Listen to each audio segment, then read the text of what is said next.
నమస్తే, welcome to politic media. నేను బబిత. ప్రస్తుతం మనతో పాటు ఎమ్మెల్సీ అద్దెకి దయాకర్ ఉన్నారు, మాట్లాడదాం. అన్న నమస్తే. అయితే బాల్క సుమన్ చేసిన వ్యాఖ్యలు ఎలా చూడాలి? అంటే అధికారంలో లేరనే అక్కసుతోనే ఇట్లా మాట్లాడారు అనుకోవచ్చా? అధికారం పోయిందని ఒకటి, తర్వాత ప్రజల పట్ల వాళ్ళకున్న కమిట్మెంట్కి ఇది నిదర్శనం. ప్రజలు తిరిగే రైళ్ల యొక్క పట్టాలు వేల్చమని చెప్తారు. ప్రజలకు ఉపయోగపడే సింగరేణి కార్మికులకు ఉపయోగపడే సింగరేణి భవన్ బాల్చమని చెప్తారు. దానికి అది మేము అట్లా అనలే, మేమేదో ఇంకా దాన్ని మార్పింగ్ చేసిండ్రు, ఏదో వైరల్ అయింది, మంచి ఫ్యాబ్రికేట్ చేసిండ్రు అని చెప్పి ఇంకా సిగ్గుమాలిన ప్రకటనలు చేస్తున్నారు.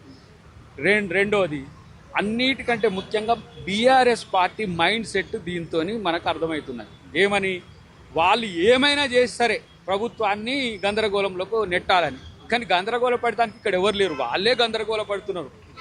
ప్రతిరోజు ఒకటి క్రియేట్ చేసి దాని మీద రాజకీయ లబ్ధి పొందాలనే ఎత్తుగడ ఏదైతుందో అది తప్పు అని చెప్పి వాళ్ళకి హితవు చెప్తున్నా.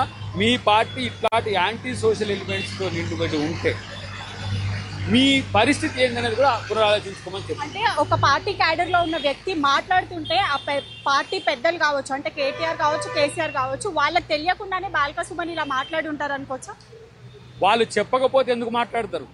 వాళ్ళనే బేస్గా చెప్తున్నాం. అందుకనే కేసీఆర్, కేటీఆర్, ఫస్ట్ మీరు మీ మైండ్ సెట్ను మీరు సెట్ చేసుకోకపోతే మీరు కూడా గిట్లాంటినే తయారవుతారనే విషయాన్ని గుర్తుంచుకుంటే మంచిదని చెప్పి తెలియజేస్తుంది.